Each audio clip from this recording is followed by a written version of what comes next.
ଜୁହାର ଜୟ ମା Samalei welcome to my blog. ଏଇଟା ୟୁରିଆ ଟିକେ କମି ଯାଇଥିଲା ବେଲେ ଏଇଟା ପକାଇ ଦେସି।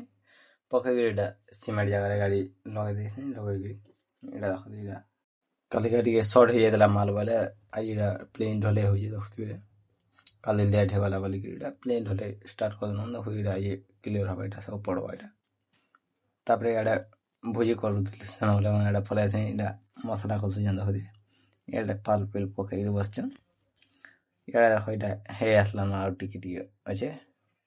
ଏଇଟା ଦେଖୁଥିବେ ପୁରା ହେଇଗଲାନ। ଦେଖୁଥିବେ ପୁରା ମଟନ୍ ଏଇଟା ଆଜି କରାହେଇଛି। ମଟନ୍ ଭୋଜି କରୁଛୁଁ। ତାପରେ ମଟନ୍ ଭୋଜି ଖାଇସାରିଲେ ଏଇଟା ମୋତେ ବଟେଇ ଦେସନ୍ ଯାହା କାମ କରିବି ଯା ବୋଲସନ୍। ହେଲେ ଏଇଟା ମୁଇଁ କେନ୍ କେନ୍ଟା ରେଡ଼ି ହେଇଛି ବୋଲି ଦେଖିବାର ଲାଗି ପଳେଇ ଆସିନି। ଏଇଟା କଲମ୍ 5ଟା ରେଡ଼ି ହେଇଥିଲା। ଏପଟେ ଜେସିବିଟା ମାଟି ଏଇଟା ଦେଖୁଥିବେ ସବୁ ଜୁଡ଼ ଜୁଡ଼ି ଯାହା ଥିଲା ଏଇଟା ସବୁ ବ୍ଲେଡ଼ ମାରିଦେଲା, କ୍ଲିୟର କରିଦେଲା। ତାପରେ ଏଇଟା ଢଲେଇ କରିବା ଷ୍ଟାର୍ଟ କରିଦେଲୁ ଆମେ ଆଣିକି। ଦେଖିପାରିବେ ଏଇଟା ଗୋଟେ କଲମ୍ ମାନେ ଢଲେଇ ହେବା। 5ଟା କଲମ୍ ଅଛେ। ଯେନ୍ତା ଢଲେଇ ସରିଗଲା ଏଇଟା ଗାଡ଼ି ଥୋଇଦେଲି। ଏଇଟା ଲେବର ମାନେ ତାଙ୍କର କାମ ସାରିଦେଲେନ।